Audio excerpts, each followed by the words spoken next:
Hi, everyone, and welcome to We Got Goals, a podcast by sweatlife.com. I'm Kristen Guile, our Chief Content Officer, and today you're about to listen to another episode in our Earth Month series. And I got to interview Liam Donnelly. He is the CEO and co-founder of Waste Not Compost, which is a composting service here in Chicago.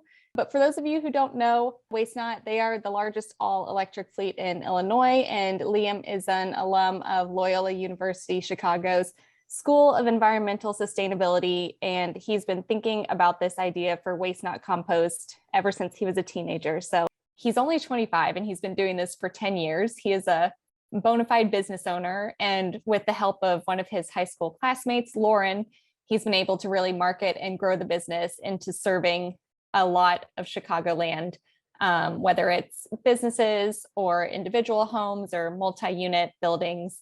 They have really grown this business from like Liam just being a kid on a bike riding around the Lincoln Square neighborhood on the north side of Chicago. So on a selfish note, I get into asking him all the questions that I've ever had about compost, because as you can see or hear, I am the proud owner of this very cute new Bamboozle compost bin.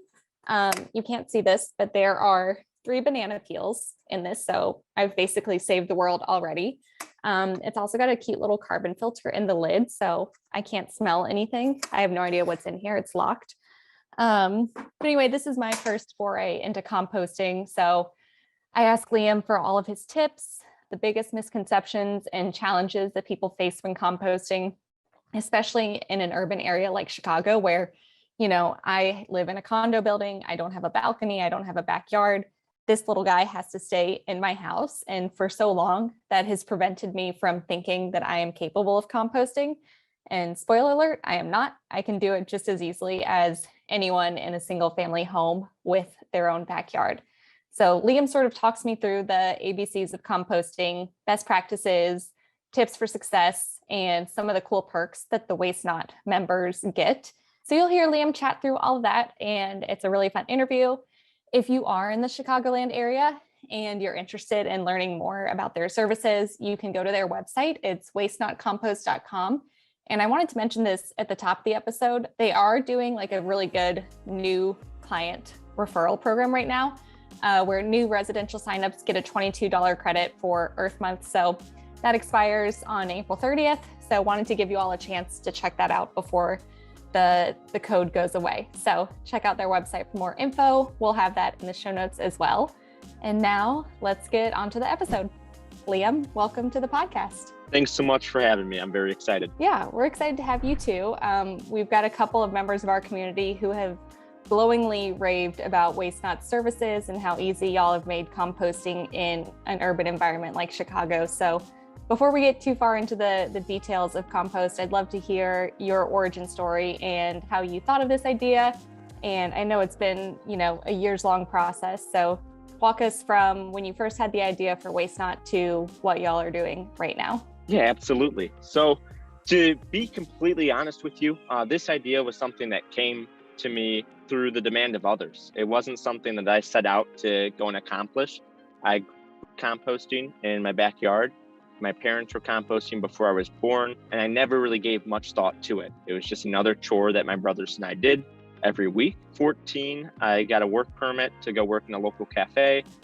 They touted sustainability across the board, everything from local fair trade and organic to compostable cutleries and utensils, which is the first time I'd ever seen compostable forks or knives in my life. But being lowest on the totem pole, one of my jobs was taking out the trash.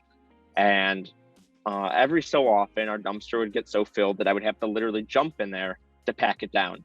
Because if the dumpster has a 2-inch gap from between the lid and the bin, the city would come by and give us a ticket. So during that time, I kind of realized something's not adding up here. We talk about sustainability so much here. We're talking about water usage and we were talking about food. And I would listen to customers come in and complain all winter long that they couldn't get a cucumber or tomato on their breakfast sandwich. And I really started thinking about the waste that I was bringing. And part of it was selfish. I was lugging 50-pound, 70-pound trash bags to the dumpster, and I was tired of doing that. Little did I know the change that I was going to suggest would result in a whole lot more of that. But I thought it'd be a smart idea to start taking coffee grounds home to my backyard pile. And I knew grounds were good for the compost pile I had. Thought it was going to be 5 gallons a shift. I only worked the weekends because that's all the state would allow me to work on a work permit. So I was thinking this would be something I'd do every Saturday and every Sunday. And I lived 2 blocks away. So I just walked with a 5-gallon pail of coffee grounds. The manager kind of thought I was talking every day. And at 15, I wasn't really going to say no to my boss. It wasn't really on my mindset right there. So of course I said yes. And fortunately I lived close enough to where I could do this before and after school. And then one day I walked in and he had bought a whole bunch more buckets. I think he had bought 16 more of these buckets and he wanted to be doing all the coffee grounds, which was a little bit more than I anticipated. But again, he's my boss. I'm not going to say no. So I started doing all the coffee grounds and I went from carrying a bucket to using a wagon and a dolly. And I would just walk up and down the street before or after school a couple times a week. And 2 months into that, a really cool thing happened. The manager pulled me aside and he had realized I was doing more work composting than I was actually getting paid to work in the kitchen. And instead of telling me to stop, he offered to start paying me to do what I was already doing. I thought that was it. I was like, okay, I'll do this through high school. I think it was junior year, or it had to be earlier than that. So it was probably pretty early in my high school career. And I was like, when I graduate high school, this will go to some other employee and they can figure out how to compost.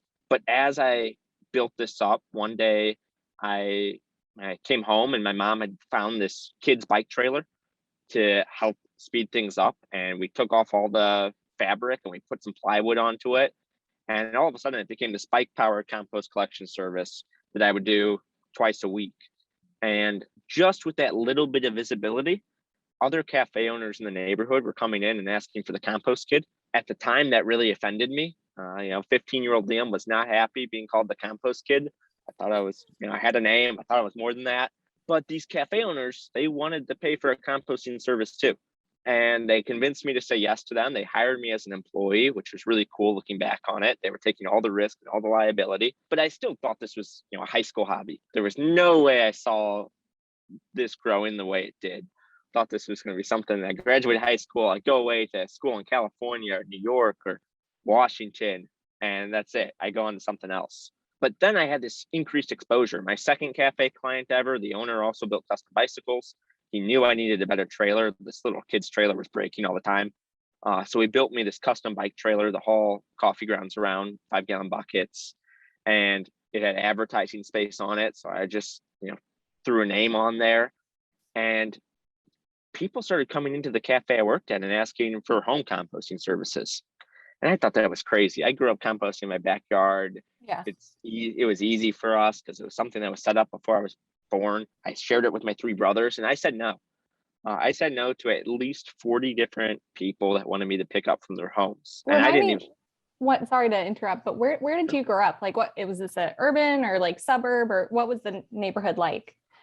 So I'm in Chicago proper. I grew up in Lincoln Square. Okay. So it's a north side neighborhood of Chicago. It's obviously not downtown, but it's a lot more densely populated than suburban areas. But most people still have backyards.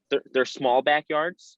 My backyard was probably 250 square feet. It wasn't that much room. I took over the entire thing with a composting pile. So to me, I thought it was normal that other people would be composting on their own. And I guess I was kind of spoiled in the sense that I had a backyard and a lot of people don't. They live in condos or apartments. And there are people that have backyards and were just worried about the smell, or they were worried about rodents, or they didn't have the time. In my family's case, there's 4 boys. I have 3 brothers, and it was just a chore that they gave us. So it was no work for my parents. And I didn't think about those things at 15 years old. I just thought you can do this on your own. I don't think this makes sense. And at the time, Chicagoans didn't pay for trash service at all. Today, we pay a $15 flat fee if we don't live in a multi-unit building, but there's no way to get out of it. It doesn't matter if you don't throw out a thing, you're paying that. I was familiar with the fact that restaurants and establishments, institutions were paying for dumpsters, paying to a private hauler. So in my mind, it was the only people willing to pay me would be people that were already paying for trash service to begin with. And that didn't turn out to be the case, but I wasn't seeing it. I was kind of ignoring all the people coming up to me and asking. I thought, again, I was thinking I'm going to graduate high school in a couple of years, and this is going to be at my senior year of high school. Pretty neat thing happened where a classmate of mine, Lauren, she had found out I was collecting. We were in an environmental science class together. She found out I was composting for some cafes. She was like, well, I want to do this at my house too. And she lived in a condo. And I was like, nope, not happening. It's a commercial only service. That's the only way the business is going to grow. And she really pushed. She was like, well, I told her, divulged to her that I was saying no to people. And she called me out on that. She called me kind of crazy for saying no to people that were already willing to pay me. And in 2015, as we were graduating high school, she convinced me that it was worthwhile to launch a residential service. And I convinced her that if I was going to do that, I would need her on the marketing side, the creative side. There's very few creative bones in my body. So there was no way I felt confident launching the Facebook, the Instagram, the website. And she did all of that. She got us into our first farmers market that summer. I started with 12 total accounts at graduation. And by the end of that summer, we had over 350, which was out of this world for me. That's high school graduation. Exactly. That's insane. I was a pretty good kid, but I can't imagine being that responsible at age 18 to be handling a full-on business. That's amazing. Well, the next part of my journey kind of exposes that I wasn't that responsible. Plot twist. I liked what I was doing. I've always been into business. 8 years old, I was giving my neighbors contracts for snow removal service. And part of my big selling point was I'd have their snow cleared before 8 a.m. But that's when I started school. So I had to do that anyway. So I was waking up at 5 a.m. and clearing all my neighbors' snow. I like business. I like doing work. And I really love manual labor. But that summer changed things in the course of Waste Not's history, or it was actually a business at that point. We had established ourselves. We had started to establish our brand. And then, as planned, Lauren went to Indiana University Kelley School of Business that fall. And I was taking my gap year before going to Loyola. But Lauren kept growing this company remotely. She kept on the social media. I would send her photos. She updated the website a few times. She made sure I was doing some winter farmers markets.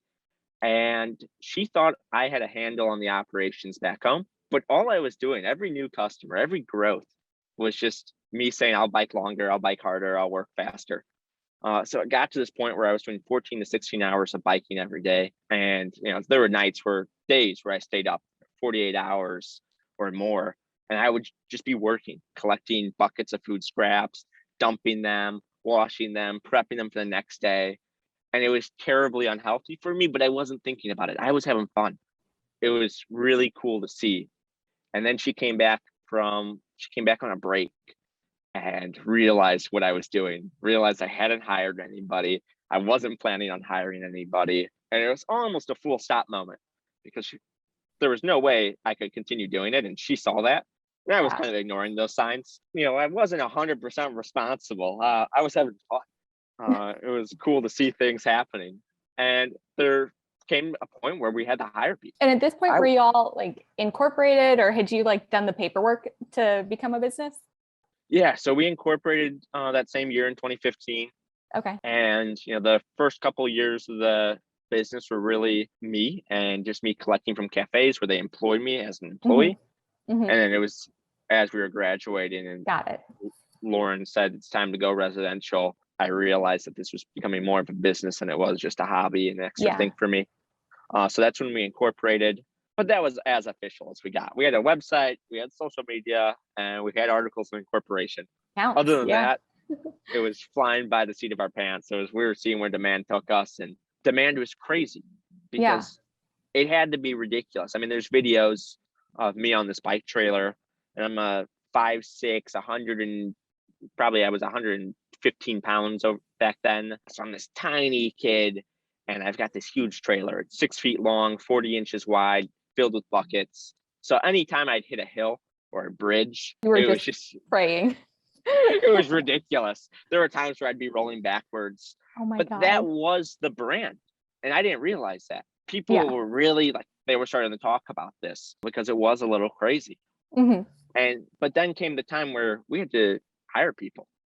I couldn't do this on my own anymore. And at that next fall, I'd be going to school. That was always part of the plan. How would I do this in school and maintain the business? Yeah. Well, we had built this on bike. It was important to me back then because I didn't have a driver's license. I was 15, so I had to do it on bike. But then it became this part of our identity where we're delivering a sustainable service. We should deliver it sustainably.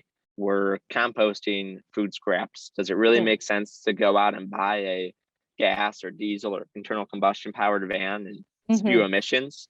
And I think it's important to listeners to understand I'm not a gardener. I kill most of the plants I grow, Yes.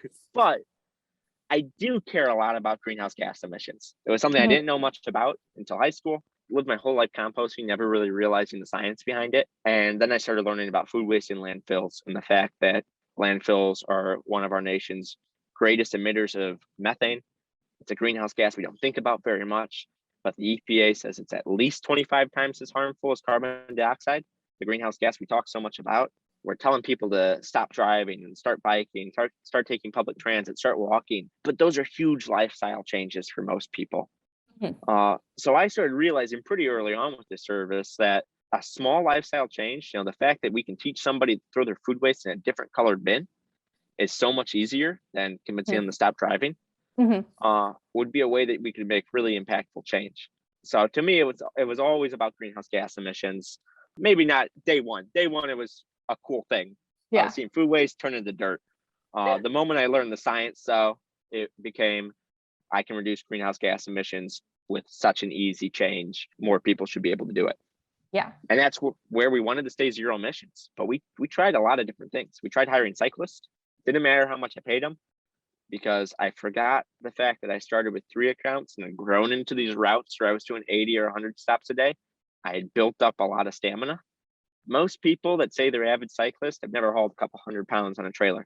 So it was almost impossible to find people that would last. And Okay. then there was the insurance thing, where we were trying to insure cyclists, which is most companies avoid. They hire cyclists as independent contractors. The cyclist brings their own bike, has their Yeah. own bag, their messengers. Yeah. That's not our business. They're employees. We're providing a trailer. We're providing the Yeah. bike. We're providing the routes. Yeah. The only insurance you can get at that time was state funded insurance, high risk category, which was crazy expensive. So it became pretty apparent that the cycling model was only going to last so long. We needed to find a solution. And I wanted to be zero emissions. It was just about the time where Tesla was starting to pop up in the news and get bigger. And I knew commercial electric vehicles were out there somewhere. It turns out there was only one option in the country at that time, and they were bought up entirely by major fleets. So Okay. FedEx, UPS, Coca-Cola. So every night almost, I would go online, eBay, Facebook, anywhere, and I'd be searching up used electric vans. And there are so many ridiculous things, like total scams out there. And one day I came across one that looked a little bit more promising. I combined my routes into a Saturday and a Monday. So I split my route into two. At this point, I was doing 7 days a week of biking. I took a day off and I flew to California for just one day to go see if this thing was real. And it was. I mean, the thing drove. The guy was nice. He let me drive I'm looking it. at pictures of the vans right now to get a visual of this. Yeah, I mean, So they look cool. really, they're very iconic looking. It's so 2010 futuristic, like they thought they were in the future. But the fact that this thing was real and drove, and I mean, I came home and I was just trying to figure out, how do I buy it? How do I get the money to buy this thing and transform the business? Some of our family members gave me a loan. It was really important to me. I tried to go to the bank.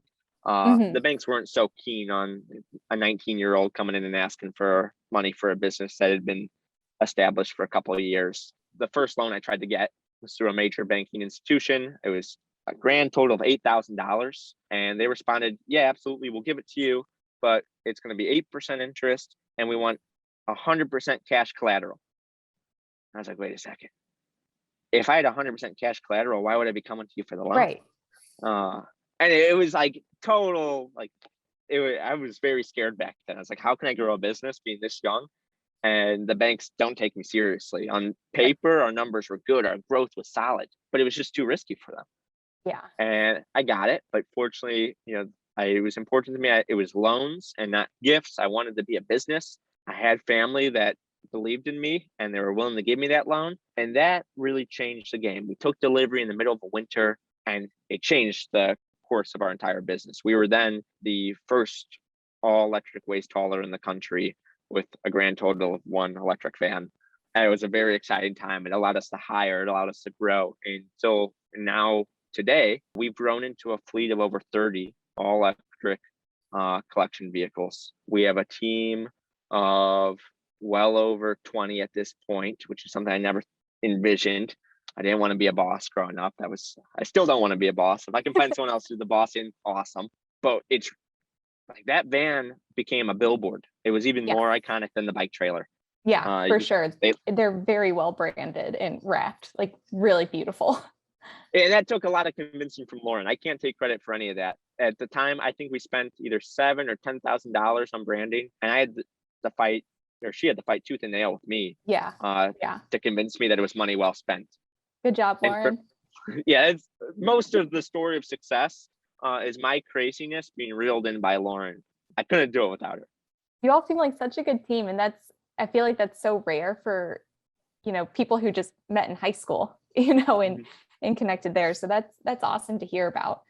Let's get into a little bit about composting specifically. I'm gonna look to you to be my composting counselor for the next 20 or so minutes as it is, because as I mentioned, I'm new to it. And I think a lot of our listeners have always been compost curious, but we have a lot of urban listeners, probably similar to your first customers, who live in condos or apartment buildings and are sort of unsure of how to get started or why they should even consider this method. So let's start like big picture. What are some of the most common misconceptions you see about composting, or the obstacles that people claim to have as to why they can't compost? So I'll speak as it relates to the type of service that we operate the most, because I'll start with the biggest misconception. And this is across the board and across the country. People think composting, they think dirty, they think rats, they think pests. It's true. If done poorly, composting can lead to rodents. If you just start throwing food waste in your backyard and you have no rhyme or reason to how you do it, yeah, you're just making a big pile of food. And it's easier to get to that food pile than it is to the trash can. Yeah, I'm not a rat guy. I can't do it. So if this business was that dirty, I wouldn't be doing it. And that's reassuring. So that's the biggest misconception out there, is if I start composting, I'm going to be inviting rats to my house. Okay. What most people don't realize, and this is everybody from a single family residence to the executive chefs that we work with, many of them forget that the food waste that you'll be composting is already in your waste stream. We're not adding anything to the waste stream. We're just adding a layer of separation. So it's as if you weren't recycling and you start recycling. All those recyclables are already in your trash. Mm-hmm. You're just putting them in a different colored bin. Mm-hmm. And that's all we're doing with food waste. And now, sure, you think about that and you're like, okay, there's still food waste. Rats are still attracted to my food waste. Something that I realized from day one on the residential service was not everybody was like, I don't like that dirty, but I can deal with a little dirty. And there are many people that they want to do the right thing for sustainability, but there's no way they're getting dirty for it. So in that case, composting has to be cleaner than the conventional trash for it to be appealing. And many people still think today with these compost collection services throughout the country that they open up these buckets and they ask where the worms are. They think the composting is happening in that bucket. They don't realize that we're collecting the food scraps, bringing it back into a really big pile and composting it there. What we do every time we swap a bucket is we're dropping off a clean, empty one. It goes through an industrial sanitizer back at our facility. It's like a brand new bucket, essentially. So it ends up being cleaner than your trash. And we've managed to make it a little bit easier than recycling too, because we're able to take all food waste. Yes. And this is a big misconception too. People think composting, they think of backyard piles. It's one form of composting. In the backyard pile, it's essentially limited to your fruits, your vegetables, your coffee grounds, and then your yard waste. Oh, okay. So no pizza boxes or anything? Yeah, the pizza boxes take a long time to break down. You really got to rip them up in small containers or shards. Mm-hmm. If you put cooked waste in there, it takes a little bit longer to break down. And the longer stuff takes to break down, the more likely it is to attract rodents. Okay. And it's the same deal with meat scraps and dairy. That can really become a problem, become a nuisance if you put it in a backyard pile. Because of their size, their mass, they don't get quite as hot. And when they're not generating that heat, the material is breaking down a lot slower. Okay. On the industrial side of composting, we're able to collect all food waste. So meat scraps, bone, solid dairy, baked goods, cooked raw, your salad with your salad dressing, your pizza boxes, coffee grounds, napkins, paper towels, commercially accepted compostables, which is the exciting thing today. They're popping up all over the place. Whether you're fast food chain or your local cafe, most places are starting to switch to these compostable packaging. They look like plastic, they feel like plastic, but they're made of corn, and they will actually break down to the point that you can never tell that they were in your compost to begin with on the industrial side. So your options they're expanded on the commercial side, and it becomes a lot more thoughtless. Like, you just, if it's food, if it grows, it goes. If it's on your plate, you can scrape it in. And the lesson is, can you keep glass, plastic, and metal out of the bin? And if the answer is yes, you're probably doing it right. There's some edge cases in there. And you all on your website, I'm seeing you have a composter, nice little play on words, that sort of shows a visual breakdown of everything that can go in your Waste Not compost bins. And this is for individuals, it looks like, yeah? That's correct. Nice. Okay, so as a brand new owner of a tiny, cute compost bin, what should I be thinking about as I start this journey? Any tips for beginners or any mistakes that you often see made that you haven't touched on already? Yeah, absolutely. So there's a few things that come to mind. I'm in a condo, if that makes a difference. I have no backyard. I don't even have a balcony. This bin is under my sink. So that's just for what it's worth. That makes a difference. We recommend, so a big part of what we do is we try to make composting easy, but part of that is also on the user or the participant. We have so many people that worry about bringing a compost bin into their house, and they want to keep it on their back porch or in their sunroom, somewhere out of the way, hidden in a closet. They want to open it as infrequently as possible because they think compost, they think gross. There's two major flaws with that. The first is, if it's hidden away, you're more likely to keep throwing stuff in the trash. If it's not accessible, like and a lot of my friends do the same thing, where we keep our compost buckets prime in our kitchen. In fact, we just had our first member, and we should get a photo of this up at some point. They were building out a custom kitchen, and they had their contractors build a pull-out drawer with a cutout for the bucket to fit in. So it's just part of their everyday life. So part of that is getting it into your everyday life, seeing it, remembering it, getting in that habit. So the first 2 weeks, you actually realize that you're composting, and you can break the habit of throwing all your food waste in the trash. But probably the more important aspect of these misconceptions, the how rarely can I open it question, you're actually creating an environment that's more prone to smell. That makes sense. Yeah, the stinky bacteria is anaerobic. So without oxygen, keeping that bucket sealed, you're going to have a smellier bucket. Yeah. The more often that you're opening and adding to it, the less likely your compost is to sink. So that's probably the biggest thing. There's other little tips and tricks though, like wet waste. The wetter your waste, the more likely it is to create smell. And it's kind of the same deal. It's when you have wet waste, you're blocking pore space for oxygen. Without that oxygen, you got that same smelly bacteria. And what we recommend doing, if you have really wet compost, because most food waste has a lot of water in it, you add in some form of brown, whether it's ripped up pizza boxes, whether it's newspaper. Oh, cool. Use napkins and paper towels. Anything to absorb a little bit of that moisture goes a long way. The last step, and this is kind of the extreme case, there are items that smell a lot more than others. Swiss chard is one example. Fish skin is another. And I've made the mistake myself.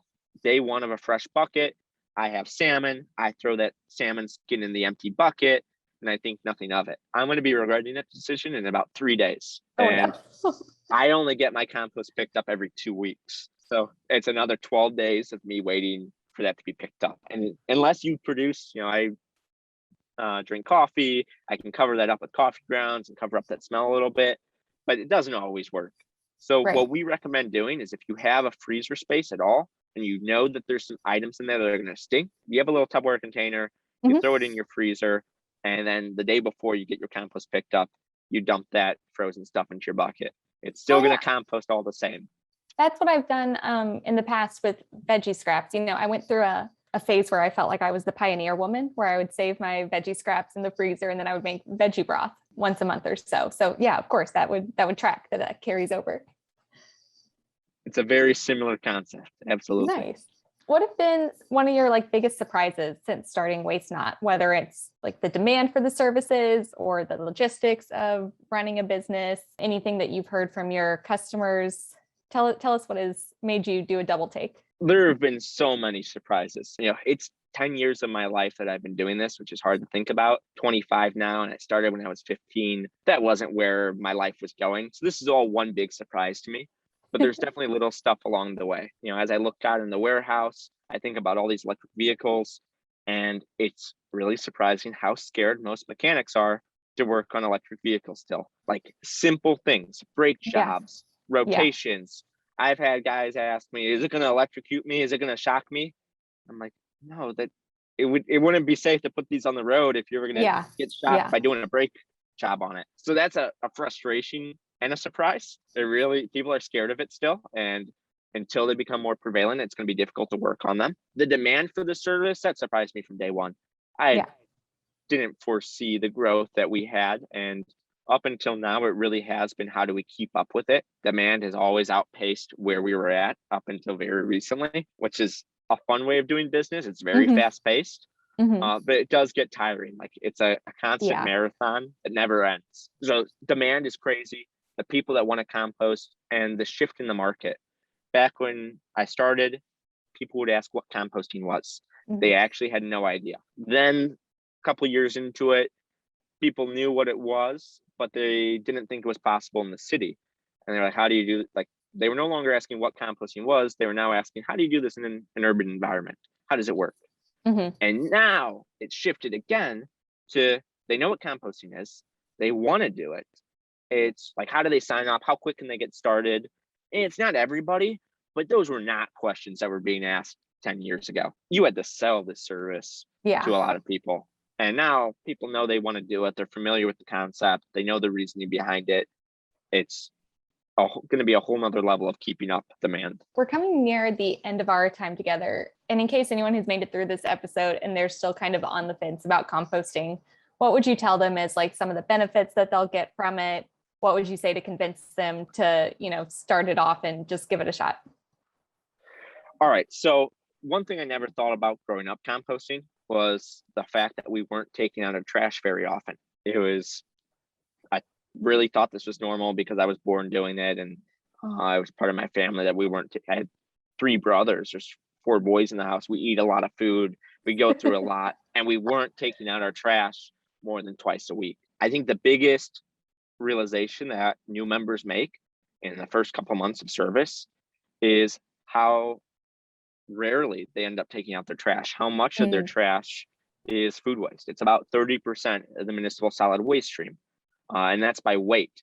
So it's also the smelly stuff, and that's another reason people like to take out their trash, is they want it to not smell. So when you have a service that's swapping out your pail, washing it out, sanitizing it, you have less smelly trash, you have less filled trash. It makes a drastic impact on just your everyday life, and you don't even think about that going into it. If you're paying for trash service, it can do some wonders in reducing your conventional disposal fees, but it also makes you much more cognizant of how much you throw out. I feel really guilty now with the compost bucket when I forget I bought something and it goes from the fridge to the compost bucket instead of from my plate to the compost bucket. That's not something that I was thinking about trash. It was just much easier for me to throw it in a bag, tie the bag, and get it out. The reward of finished compost. So we got to give our members finished compost back every spring and fall. Looks like dirt, feels like dirt, smells like dirt, but it's so good for plants. I mean, it's packed with nutrients. The reward of seeing that transformation process is something I grew up with, but most people never see. So that's it's really exciting every spring and fall when we see first year members really understanding what's happened to their food waste for the first time. And then if you're using a pickup service, the reduction in trips to the garbage can, especially reduction in trips to the alley, is huge. I mean, you're setting your bucket out typically on your front porch or your back porch. It's a lot less work than taking the trash to the alley or dealing with a dirty trash can. Yes. So those are all little perks and advantages most people don't think about. That's awesome. And I love the part about you share the finished product with your members, because like you, I am a plant killer. I actually have an example here as a succulent that I am now actively killing somehow. It's hard to say how, but I think it has to do with the fact that I'm pretty sure these rocks are like glued down to the soil, and that seems unhealthy. Liam, you've been a great guest today. You've earned a plug for yourself and for Waste Not, a minute of shameless self-promotion. So tell us about what you all have going on for Earth Month. I know you have a good sign up credit going on right now. Tell us how we can find out more about your services and where you are in Chicagoland. Anything you want to go for right now is your time. Yeah, absolutely. So the best way to find out more about Waste Not Compost is through our website, which is simply wastenotcompost.com. But if you really want to become connected with the journey and see a lot of the fun stuff we're doing, that's our Instagram page. It's packed with all the exciting things we do, whether it's our new packaging design, compost in a compostable bag, or whether it's our new trucks and our fleet expansion, or just a team journey. But really checking out our website, following us on Instagram, which is again, just Waste Not Compost. Those are the best ways to get excited about composting. This is something where we offer it risk-free to new signups. You can get right now a credit when you sign up, but you can typically, if you talk to us, we want you to try composting. We're confident you're going to fall in love with it. Once you start doing it, there really is no going back. It's that easy. That's all I got. I think you nailed it. And I'll just read straight from your website to the thing that you're giving new residential signups a $22 credit through April 30th of this year, 2022. So by the time our listeners get this episode on the 20th, they'll have 10 days to fall in love. So we're very excited to share. Thank you, Liam, so much for being a guest on the podcast. Thanks so much for having me.